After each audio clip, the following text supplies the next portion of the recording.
Michael has agreed to take questions. Take your time, no rush. I've got all Let's night. go. So I was interested in one of the comments you made earlier in the lecture about how Hannah Arendt had a very clear idea of what was private and what was public, but Yes. saw that a very sharp divide in public and private was impossible in the modern age. And it seems to me that this kind of civil conversation, this political sphere, this common she's looking for, exists somewhere in between private and public. And you kind of say that to support this new political sphere, which we've somehow lost, we need to be educated. But I wonder if, on the other side of that, part of what has destroyed the possibility for this political sphere is simply the fact that, as Hannah Arendt acknowledges, the division between public and private has become so impossible in today's society. Because I think a lot of the selfishness which leads us to leave the civil society comes from the fact that we don't have a separate family, a separate personal, private life, which we feel can sustain our selfish needs. Well, let me answer that in two parts, and then you can follow up. There's no question that by reflecting, let's just say, on the Greek polis, which she devoted a lot of time to, Hannah Arendt derived a whole set of insights about politics that probably would not have otherwise been as easily available to her. Mm-hmm. But one of the downsides of focusing on the Greek polis is that it had this very sharp distinction between the oikos, Yes. the family, which was for her preeminently, not exclusively, but preeminently a biological sphere, that is to say where the needs of life were met, where there was marked inequality, not only between parents and children, but in the Greek world between men and women, because women were not citizens, and also between masters and slaves. Now, the advantage of having that sphere so well marked off is it's unequal. The people in it do not have public responsibilities, and they conduct themselves using modes of interaction that are either authoritative, parents talking to their children, or despotic, masters talking to their slaves. Now, her idea was that the very masters, the very fathers, the very husbands in that domain, when they crossed over into the public domain, they had the advantage of leaving those presuppositions behind, okay? Yes. Because their private needs were met in that domain, life was not the preeminent consideration. Even though people came to the public sphere with different levels of economic security, nonetheless, the working assumption is they would treat each other as peers, just like it's the working assumption in the classroom that you treat each other as peers, even though people come from very different backgrounds, etc. And that the relevant mode of exchange, discursive exchange, was persuasion and argument rather than command, whether it was the command of parents with their children or the somewhat subtler command, as Aristotle points out, of husbands with their wives, all things that make us embarrassed when we think about it. Okay. Now, that neat distinction, okay, simply doesn't apply any longer for multiple reasons. So we've lost something of the neatness of that. Now, part of what I wanted to say, though, which is the other side of Hannah Arendt's thinking that I really admire, when she thinks of us as, remember, we're thinking of us as human beings, and she doesn't want to say, just as it's a form of imperialism to think of us only as consumers or merchants or even artisans, because that doesn't leave room for us as citizens. There's also something enormously imperial, the way the Jacobins did in the Revolutionary something. They would think of us only as citizens, as though that's all that we were. Okay? So she wants to recognize the legitimacy of the private realm and the legitimacy of the public realm, but argue that they have fundamentally different mentalities. And she's also wise enough, because Romanticism had an effect on her, to think of the private realm not only as the sphere of life, but also as the sphere of intimacy. Now, life certainly plays a big role in the private realm, even to this day. Children are born. They have to be fed and educated. You have to put food on the table. It's not as though the life dimension of the private realm has disappeared. But there's a dimension of that realm that the Greeks talk very little about, although they showed it in the Homeric poems and things like that, which is intimacy. The relationship between husband and wife is not reduced to the fact that they are procreators. They have a whole other life. In fact, we've separated out the other life from procreation much more than probably any culture in society in history. Secondly, the relation between parents and children, which has an economic dimension to it, also transcends economic dimension. The love that parents feel for their children, children for their parents. So she's both transformed the private realm by thinking of it in somewhat more modern terms, but still would like the neat demarcation. Now, what I tried to point out in my concept of civil society, which is neither government on the one hand, nor, let's assume for the sake of argument, nor the market, okay? We've got all, and it's not the family life. So, for example, when you go to school, and she was very alert to this in her essay on education, you leave your family for the first time. I don't mean coming here, I mean when you go to school. And the school is this intermediary zone.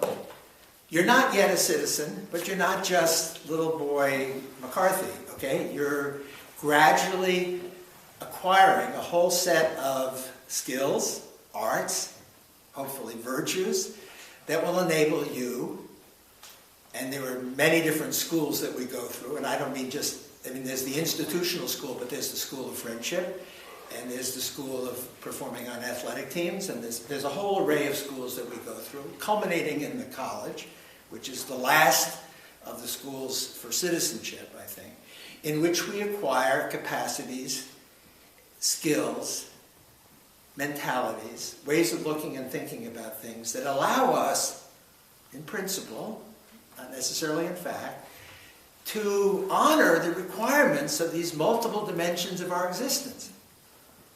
So part of what you're learning at home is how to eventually become a spouse or a parent. Part of what you're learning in school is how to become someone who can read, write, and do all the things that are required to have a level of economic independence. But also part of what you're learning is about the world, where the things that you learn about the world do not have a direct bearing, even though this is the way we tend to talk about it today, on your economic livelihood or capacity. I mean, for someone like myself, if you had asked me when I was in college and before I had any clue as to what my vocation in life were going to be, why I was studying the Greeks and what the relevance of that was to the job I was going to have, I wouldn't have had a clue as to how to answer you. I didn't have a sense of how those things were connected. Now, you can err on two sides. This seems to me in thinking about the liberal arts college. You can act as though students in a liberal arts college come from slave society families who can provide for them no matter what. Bogus, doesn't apply. Or you can act as if the only reason you come here is to acquire the skills that you're going to need in order to be successful in the economic competition. I don't think we can graduate students today who aren't prepared for the economic realities that they're going to encounter, but I want to insist on the priority of giving other dimensions of our existence, like our just delight in the discovery of knowledge and truth, the capacity to acquire what I'm calling this enlarged mentality, a sense of commitment to a larger world beyond ourselves.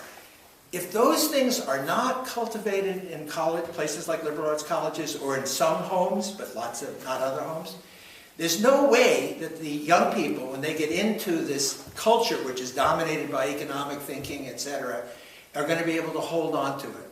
Without, I mean, it's like, to use an analogy that probably isn't very popular at Bard, if you go into a preeminently secular learning atmosphere, it's very hard to acquire a sense of what religiously motivated people think and feel in that atmosphere. It just isn't part of the way of thinking about things. It's not as though it has to be denied, it just can be ignored, or derided, or skeptically characterized, etc. So this was always fascinating to me. I'll speak very personally for a second. I came from a very religious background. I went to Vassar, which is a preeminently secular institution. I'm very comfortable in a secular institution. But I actually think there's a dimension of life that large numbers of our students are completely blind and oblivious to.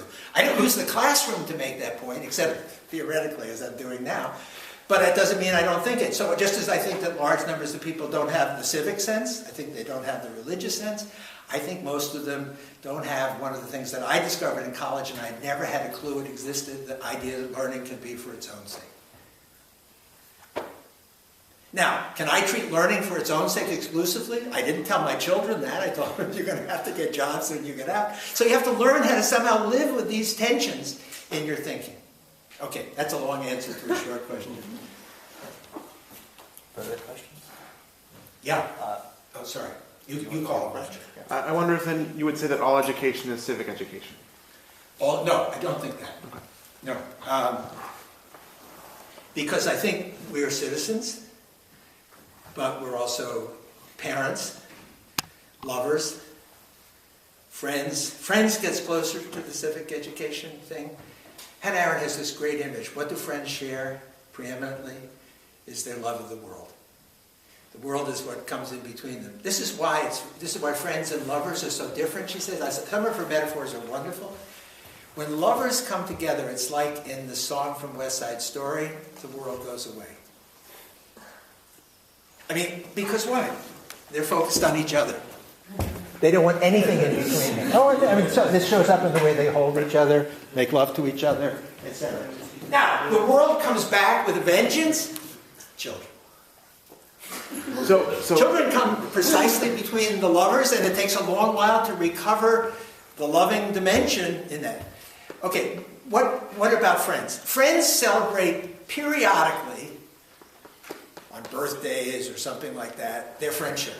Mostly what they celebrate is that they have the world in common between them, and it's something they enjoy talking about with each other, thinking about with each other, judging with each other, challenging each other about. That's what holds them together.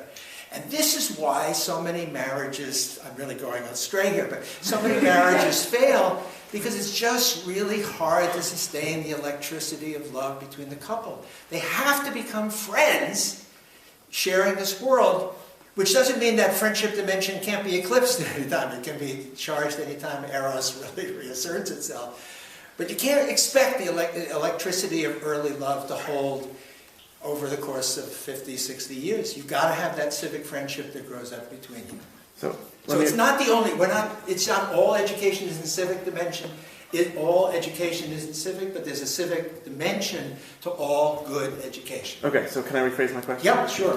Is in a world where it's increasingly easy to... I'm sorry, start again. Yes, so in a world where it's increasingly easy to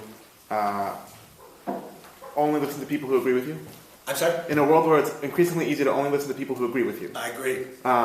Is all Very schooling... impoverishing. Right. Is all schooling, where necessarily you may not have to listen to people who agree with you, although sometimes you may, or sometimes you may get to, I guess, is all schooling civic education? Schooling where you have to go out into the world as a child. My instinct is to say no, but I never want to just give you a yes or no answer. I want to give you a reason why.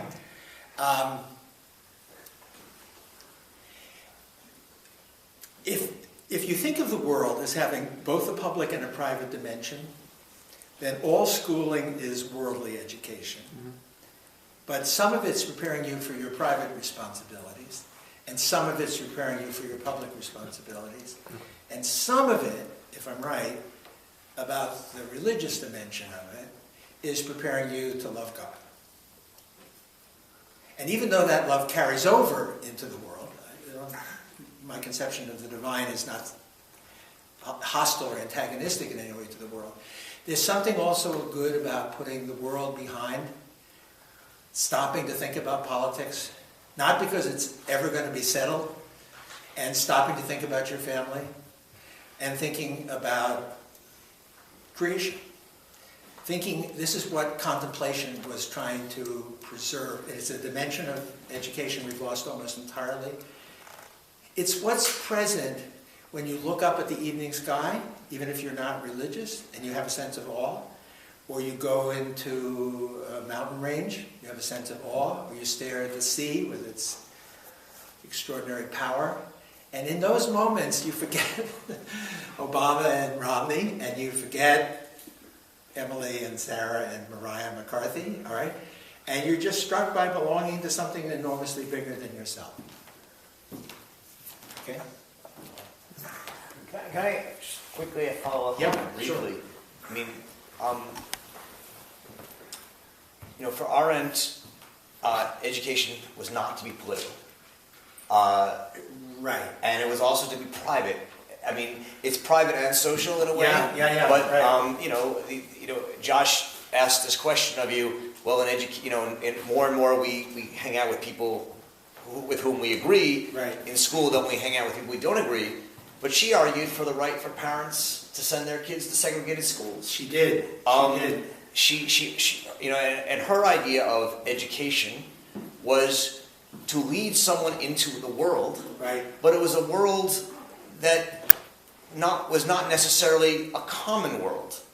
It was a common world of that the parents felt they belonged to, but it wasn't a commonly regulated world. And actually, this comes up to a bigger question for you that I don't want to actually get into right now. Okay. But you equate the common good and the common world. No, I don't. I explicitly don't equate them. I didn't have time. I had to leave out some portions of this tonight.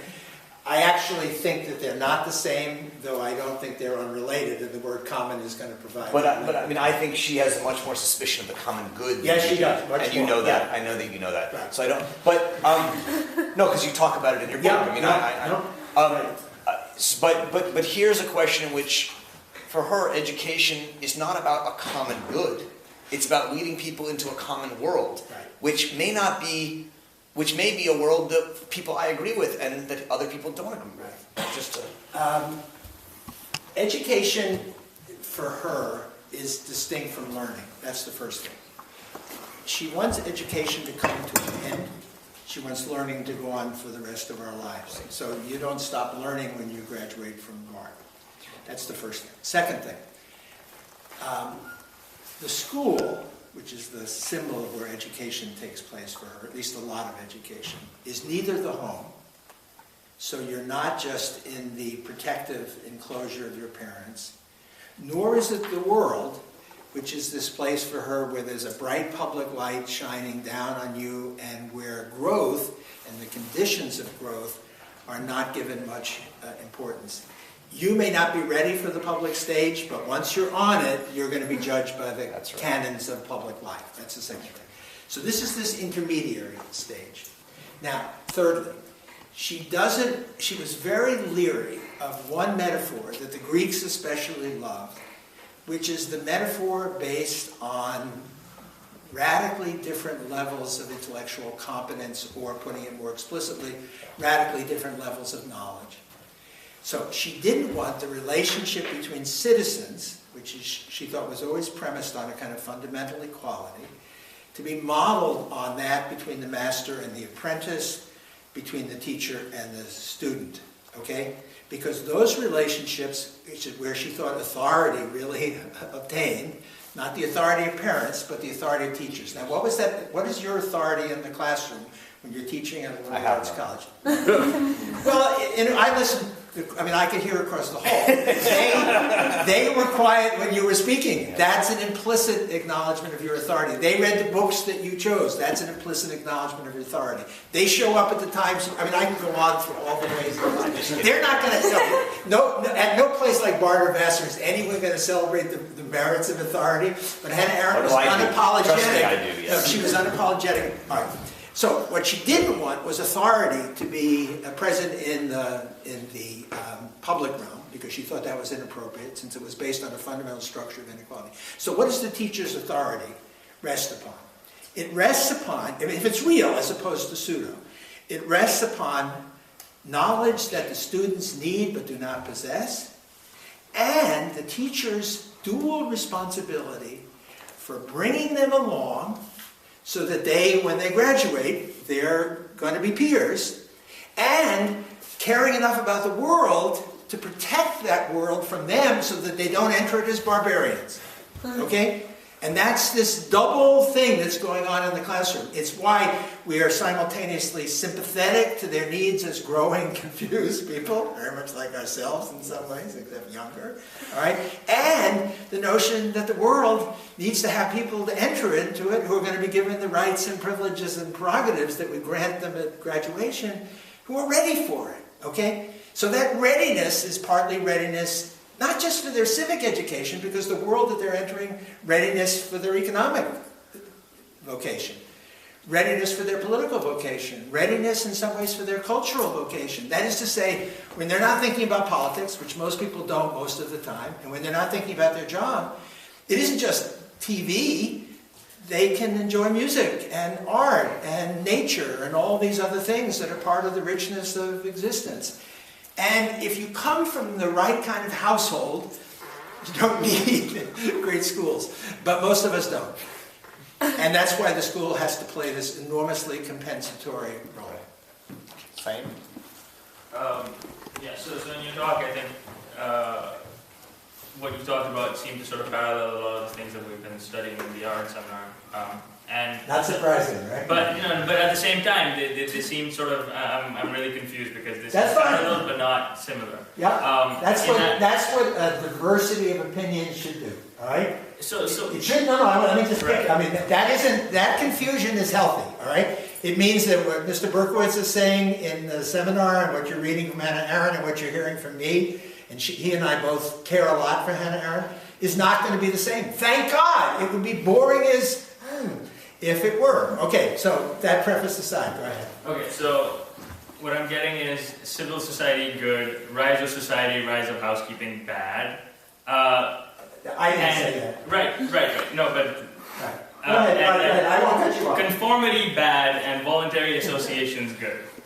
And so with the rise of conformity and with the rise of society and with the obfuscation of the boundaries between private and public being a general sort of bad thing which is leading us in a direction that we haven't thought about, as opposed to this idea of it's not simply a rise of society, it's a rise of civil society, which is a word which I didn't pick up, at least in my reading. Right. No, it's not a concept that she introduced. Right. So that's what I'm asking, because it seems to be to parallel each other, but I mean they seem to be going in different directions. Okay. Good, terrific question. I'll try to give you a short answer, which is obviously not my want. In an essay on civil disobedience, she talks about the role of voluntary associations in contemporary democracies. And she distinguishes, and it's a little too neat, but it'll point in the direction we're talking about.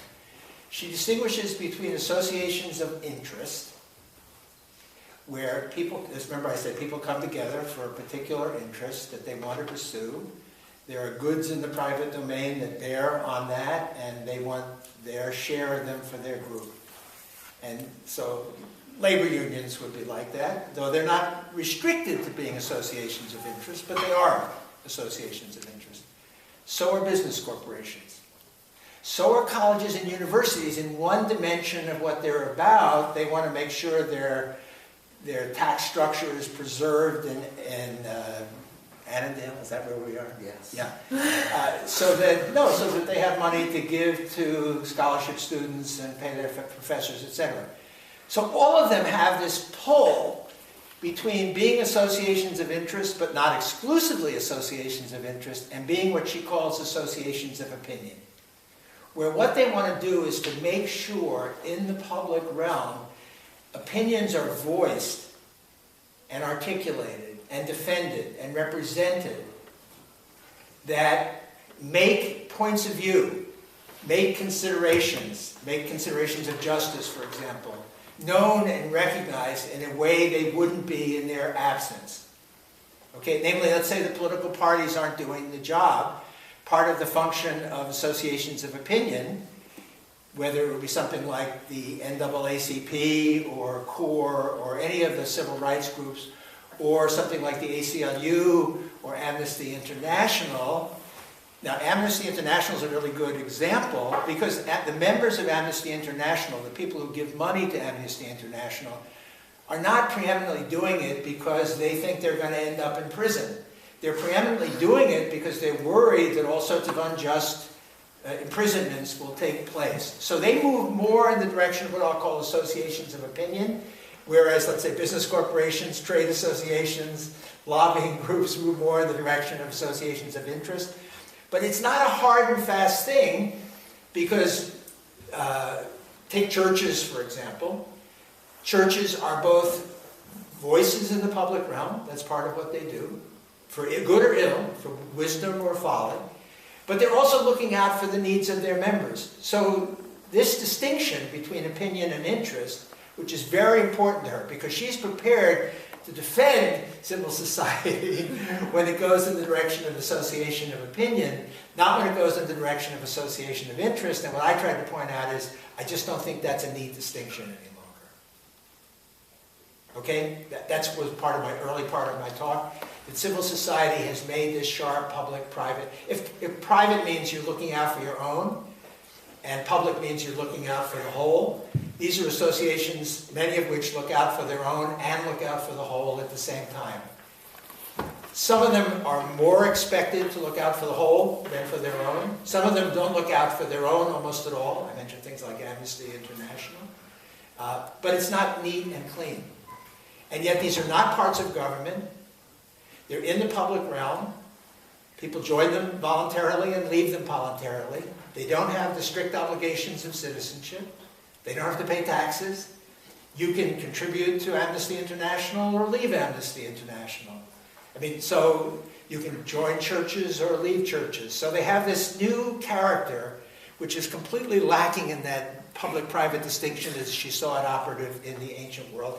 And all I'm saying is, if political thinking has to deal with existing realities, then I'm saying this is an existing reality we have to deal with, and it muddies the waters. Okay? All right. Yeah, I'm just. No, I mean, I'm saying, is that, you want to follow up? No, it's fine. Thomas? Yeah, I wanted to ask a different direction.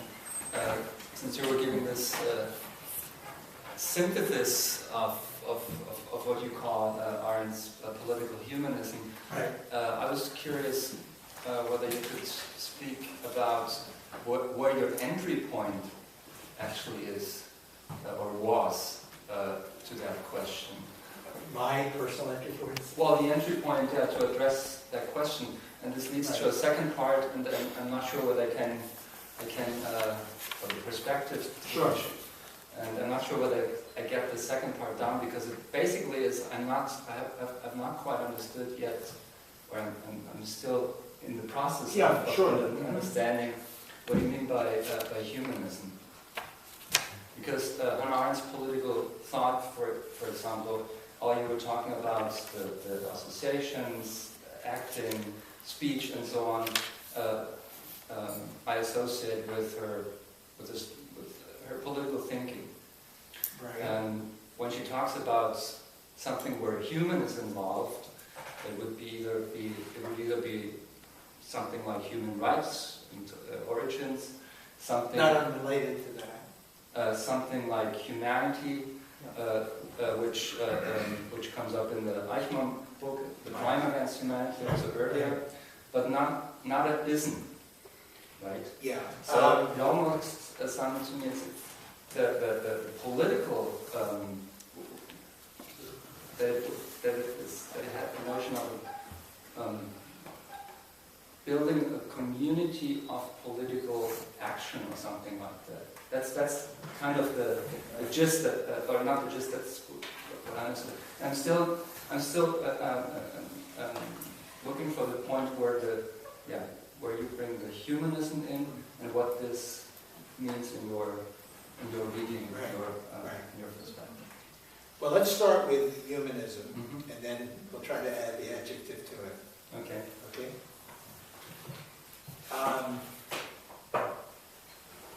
We tend to think of humanism as part of Western culture, because this is when the word humanitas was introduced, these are Latin words, in the Italian Renaissance. And one of the markers of the Italian Renaissance was a certain appreciation in the context of what I would call hyper-Augustinianism. Hyper-Augustinianism was a view of human beings as preeminently sinful, and so even though they were given remarkable created capacities by God, their ability to use these capacities effectively was tremendously diminished by sin. So this meant that life on earth was essentially a veil of tears, and that human beings, insofar as they were involved in life on earth, were preeminently involved in repentance for their sins. Now that was not the focus of the Italian Renaissance or the Florentine Renaissance. What there was a celebration of human capacities. A celebration of those very capacities that were oddly recognized by hyper-Augustinianism, but diminished in their effective power. This is why they want to say, a la Hamlet, he captures this perfectly. You go on to celebrate all these infinite in apprehension, how like an angel, and such like a God. You have all these ways of celebrating the greatness of human beings. And then he ends by saying, but what to me is this quintessence of dust? Man delights, not me. So the hyper-Augustinians emphasize what to me is this quintessence of dust? Man delights, not me. Why? Because he's sinful. And the other is this elevation of human capacities to an almost godlike status. Okay? So humanism was very much involved from the beginning in an acknowledgement of the human capacities, a celebration of human capacities, and a celebration that these capacities gave a certain kind of dignity to human beings that was at least semi-autonomous, didn't always require direct reference back to God. These were capacities to create great art. These were capacities for self-government. These were capacities for intellectual discovery. These were capacities for friendship.